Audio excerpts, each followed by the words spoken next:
Well, okay, to get back to my question, though. Eisenhower had a meeting, theoretically, with aliens. Truman had given a shoot-down order years before you ever read the study. Eisenhower never gave that order. That was given by an Air Force general. I can't remember the year, but I believe it was in the early 60s, that an Air Force general gave an order to shoot them down.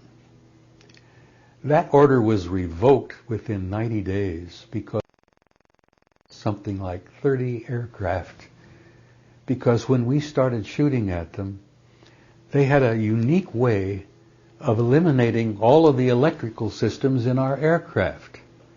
They didn't shoot bullets at us. We shot bullets at them and missiles and everything else. But if we attacked them, they had an incredible scientific procedure where they could literally nullify all of the electrical operations in our aircraft. Now, if you're flying a high-performance jet and you're at 30,000 feet going 400, 500 miles an hour, and all of a sudden everything goes dead. And jet pilots used to share that flying one of those 100 series planes was like flying an anvil. They had no glide capability. They were heavy. They were overly armed, and they were heavy aircraft. The only thing keeping them in the sky was a powerful jet engine that kept them going. So if they lost all of their electrical controls, they couldn't even steer, for God's sake. The plane just began going, as I said, it fell like an anvil. Well, we lost a lot of aircraft. A lot of guys got out. They bailed out in time. A lot of planes were lost. We lost a few pilots. Okay. So now, that order to shoot them down was revoked within 90 days. Right. And they never issued that again because they learned their lesson. Don't mess with these guys.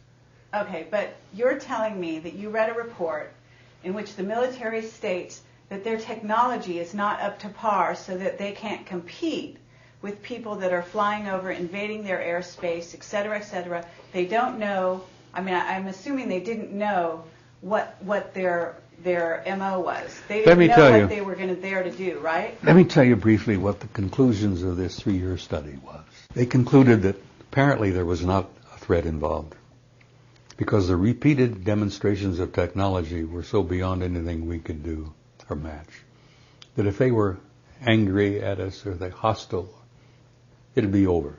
Okay, but the logic of that is not, it doesn't fit. Let me continue. Just because you can't compete doesn't mean it's not a threat. It still could be a threat. Let me go on. Could be an implied threat. This 3-year study did not find any example of overt hostility on their part. Okay.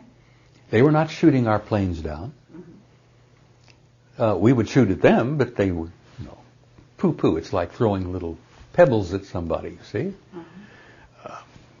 They concluded after the 3-year study that we were dealing not with one group, but we were dealing with at least 4 separate groups.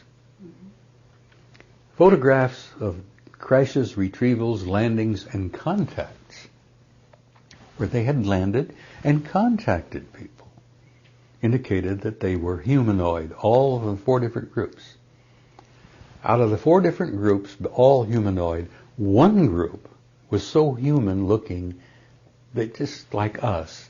They could sit next to us in a restaurant, they could sit next to you in a theater, and you would never know. Mm-hmm. That was the ones that bothered the admirals and the generals the most.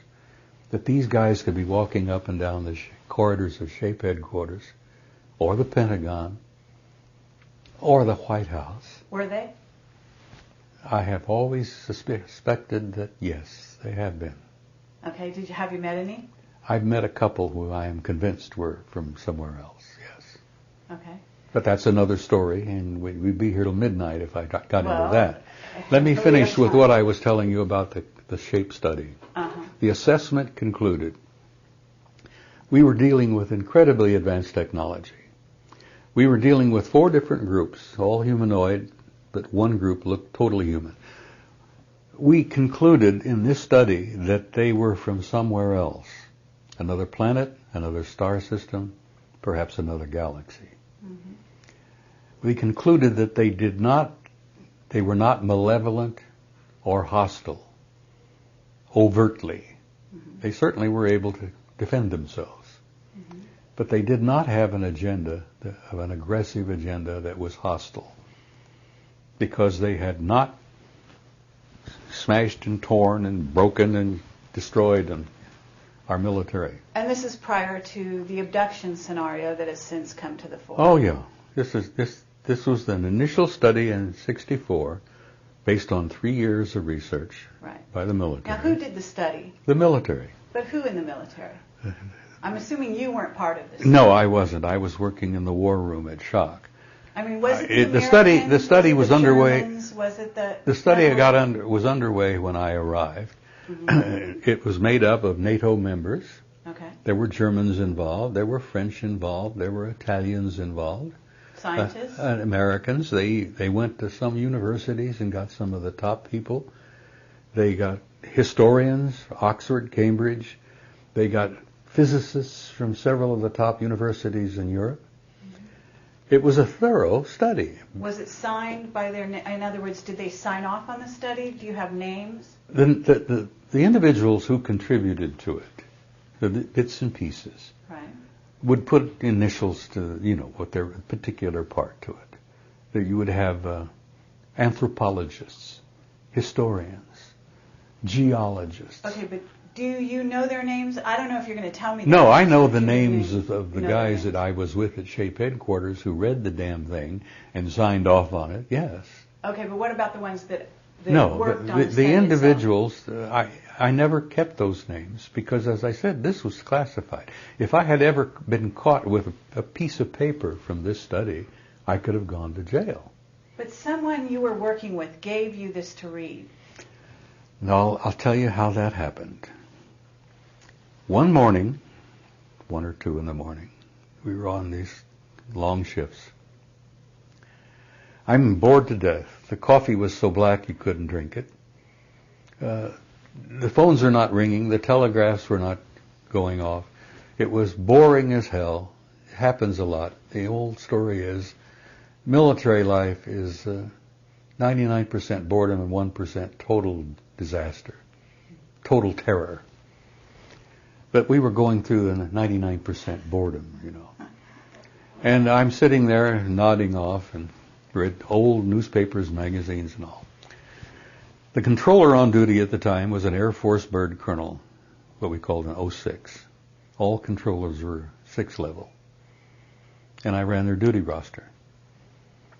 He looked at me and he went over to the vault and he pulled this thing out and he said, threw it on my desk and he says, "Hey, this will wake you up. Read this." It was the assessment. And it dealt with UFOs.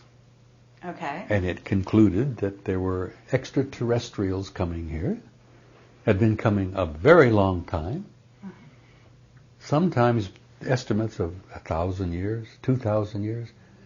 Historical records in the assessment itself indicated that the Romans had been paying attention to them 2,000 years ago. So I'm going through this thing, and history was one of my majors when I was in college. Good God, this is dynamite. The more I read, the more I wanted to read, and I went through the whole damn thing. And then later, every time I was on duty in Shock, I would go over to the vault, pull it out, go through it again. As I said, you have conversations with your office? We had limited conversations because you could not discuss classified material outside of Shock because there were too many ears. Sure. We were having a problem in those days, and let me give you another little side.